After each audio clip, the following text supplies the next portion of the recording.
सुप्रभात बच्चों। आज हम पत्र लेखन के बारे में जानेंगे। पत्र अपनी बात को दूसरों तक पहुंचाने का, अपनी भावनाओं को दूसरों तक पहुंचाने का सबसे सशक्त और लिखित माध्यम होता है। एक दो दशकों पहले की हम बात करें, हमने पोस्ट कार्ड और अंतर्देशीय का बहुत उपयोग किया है। और कार्यालयीन पत्रों के लिए हमने पोस्ट ऑफिस के भी बहुत चक्कर काटे हैं। लेकिन आज की दुनिया में बात करें तो इलेक्ट्रॉनिक माध्यम है हमारे पास ईमेल। एक क्लिक से ही वह सेंड हो जाता है और सामने वाले तक पहुंच जाता है। बच्चों, भले ही हमने पुराने समय में अंतर्देशीय पोस्टकार्ड का उपयोग किया था और आज ईमेल का उपयोग कर रहे हैं, लेकिन इससे आप समझ पा रहे हैं कि इसकी उपयोगिता कम नहीं हुई है। इसकी उपयोगिता तब भी थी और आज भी है। आपके पाठ्यक्रम की दृष्टि से देखें तो यह बहुत महत्वपूर्ण भाग है और परीक्षा की दृष्टि से अत्यंत उपयोगी। तो चलिए बच्चों, अब हम पत्र के प्रकार के बारे में जानते हैं कि पत्र कितने प्रकार के होते हैं। पत्रों के भी दो प्रकार होते हैं, एक तो औपचारिक और दूसरा अनौपचारिक। औपचारिक पत्र क्या कहलाते हैं?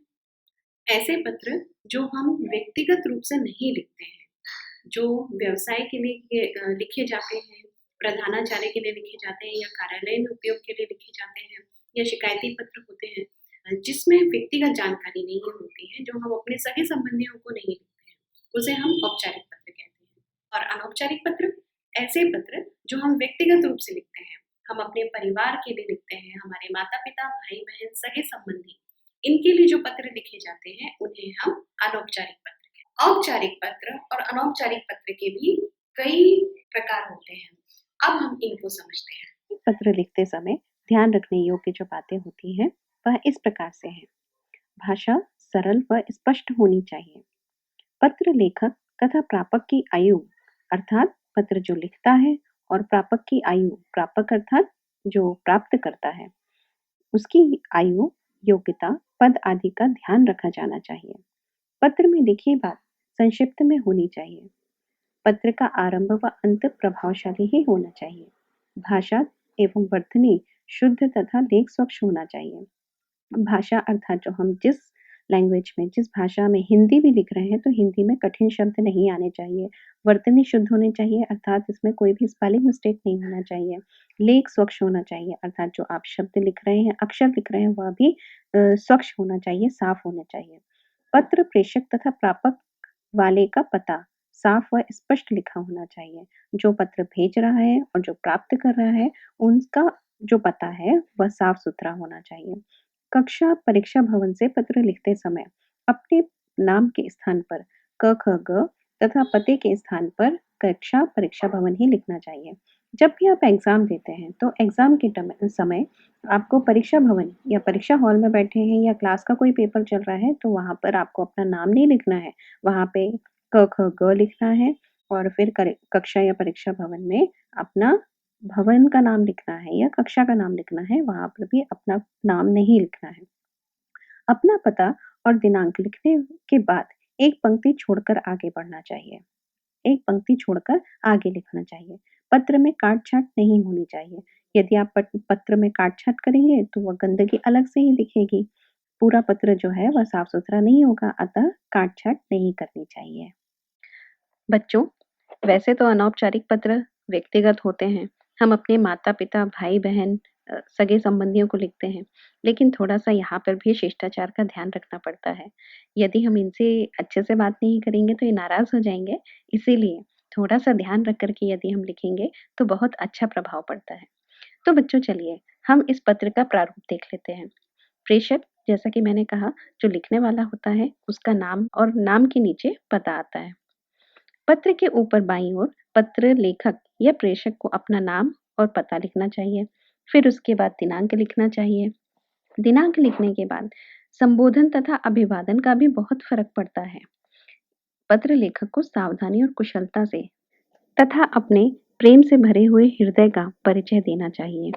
यदि हमारा संबंध दादा दादी से या पिता माता से है तो उनके आगे श्रद्धेय दादाजी, आदरणीय माता जी, इस तरह से लिखना चाहिए। और लड़का है तो सादर चरण स्पर्श और यदि लड़की है तो सादर नमस्कार, ऐसा लिखना चाहिए। यदि मित्र है तो मित्रवर करके सस्नेह नमस्कार या मधुर स्मृति भी लिख सकते हैं। यदि हमारा छोटा भाई और बहन है तो प्यारे या प्रिय नाम लिख करके, जैसे प्रिय मोहन, स्नेहमयी रूपाली, सस्नेह नमस्कार, सस्नेह प्रेम। यदि पुत्र पुत्री है तो हमें चिरंजीव या आयुष्मती लिखकर उनका नाम लिखना है और साथ में फिर सुखी रहो ये लिखा जाता है। फिर आता है मुख्य विषय। मुख्य विषय भी हमें सरल रूप में और एक स्वाभाविक रूप से लिखना चाहिए, जिसमें हमारे रिश्तों की मधुर सुगंध आनी चाहिए। इसमें औपचारिकता नहीं होनी चाहिए। हमारे हृदय की, हमारी मन की सच्चाई को प्रकट करना होता है। अपने परिवारजनों का हालचाल पूछना चाहिए और यदि छोटे हैं तो उन्हें आदर और स्नेह बताना चाहिए। विषय का आरंभ हम यदि करें कि तुम्हारा पत्र मिला, पढ़कर हाल मालूम हुआ, आशा है तुम स्वस्थ और प्रसन्न रहोगे। इस तरह से विषय का प्रारंभ करना चाहिए। और विषय का अंत माता पिता को मेरी ओर से सादर नमस्कार कहना, अनुज को स्नेह, चाचा चाची को प्रणाम कहना ये लिखा जाना चाहिए। और पत्र के अंत में बाईं ओर नीचे आपका सुपुत्र भवदीय, आपका अनुज, तुम्हारा प्रिय, तुम्हारा अपना, तुम्हारा अभिन्न मित्र, ऐसा लिख करके पत्र का अंत करना चाहिए। औपचारिक पत्र में पहला है बधाई पत्र। जब हम किसी को बधाई देते हैं, किसी के जन्मदिन की बधाई भी देनी हो तो भी हम उसके लिए लिखते हैं। बधाई देना हो या फिर उसके परीक्षा में अच्छे अंक आए हो तो भी हम बधाई देते हैं। फिर धन्यवाद पत्र होता है। अब सामने वाले ने आपको बधाई दी है तो उसके बाद आप उसको रिप्लाई तो करेंगे ना धन्यवाद देने के लिए, तो वो धन्यवाद पत्र होता है। फिर आता है शुभकामना पत्र। शुभकामनाएं, जैसे हम नव वर्ष की शुभकामनाएं देते हैं या किसी बच्चे, जब कोई बच्चा हो जाता है तो उसके लिए भी हम जो बधाइयाँ देते हैं वे हमारी शुभकामनाएं होती हैं। फिर उसके बाद आता है निमंत्रण पत्र। निमंत्रण पत्र जब हम किसी को अपने घर में बुलाते हैं या किसी कार्यक्रम का आयोजन करते हैं तो जो सामने वाले को बुलाने के लिए उसे जो पत्र दिया जाता है वह निमंत्रण पत्र। फिर आता है संवेदना पत्र। अब आपका दोस्त कक्षा में पीछे से पहला नंबर आया है तो उसको हमें संवेदना तो देनी पड़ेगी ना कि ठीक है, चलो इस साल नहीं अगले साल फर्स्ट आना है क्लास में, तो उसके लिए जो पत्र लिखा जाएगा वह होगा संवेदना पत्र। अनौपचारिक पत्रों में सारे पत्रों को थोड़ा थोड़ा समझने के बाद अब एक एक पत्र का विस्तृत रूप से अध्ययन करेंगे। सबसे पहले हम बधाई पत्र लेते हैं। बधाइयाँ, जिसमें कि हम अपने दोस्तों को, हम अपने मित्रों को बधाई देते हैं या अपने छोटे भाई बहन को भी बधाई देते हैं कि वो कक्षा में प्रथम आया है या आई है, या उसने वाद विवाद प्रतियोगिता में प्रथम स्थान प्राप्त किया है, या उसने कोई कंपटीशन में, कोई प्रतियोगिता में उसने प्रथम पुरस्कार पाया है। तो इसके लिए जो बधाइयाँ दी जाती हैं हम एक पत्र लिखते हैं। तो चलिए बच्चों, आज हम उदाहरण लेते हैं कि आपका छोटा भाई वाद विवाद प्रतियोगिता में प्रथम आया, तो बड़ी बहन छोटे भाई को बधाइयाँ दे रही है। अब वो कैसे देगी, हम पत्र के माध्यम से समझते हैं। वाद विवाद प्रतियोगिता में छोटे भाई के प्रथम आने पर बधाई पत्र क्या हमने लिया हुआ है। सबसे पहले इसमें आपका नाम आता है, लेकिन नाम हम परीक्षा भवन के अंदर बैठ करके नहीं लिखेंगे, वहां पे हमें रोल नंबर लिखना पड़ेगा। तो जो आपका रोल नंबर होगा या अनुक्रमांक होगा वही आप यहाँ पर लिखेंगे। फिर उसके बाद आपका एड्रेस आता है या पता आता है, तो जिसमें हम पता लिखते हैं, लेकिन मैंने यहाँ पे परीक्षा भवन लिखा हुआ है क्योंकि हम यह सोच करके लिख रहे हैं कि हम परीक्षा भवन के में बैठे हुए हैं।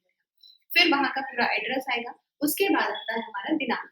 जो दिनांक रहेगी, जिस समय आपका परीक्षा तिथि रहेगी उस दिन की ही हमें डेट डालनी है, तो मैंने आज की डेट डाली हुई है। फिर उसके बाद आता है प्रिय अनुज, क्योंकि वह आपका छोटा भाई है तो छोटे भाई को हम अनुज से संबोधित करेंगे, और छोटे भाई के लिए जो हमारा अभिवादन रहेगा वह शुभाशीष से रहेगा।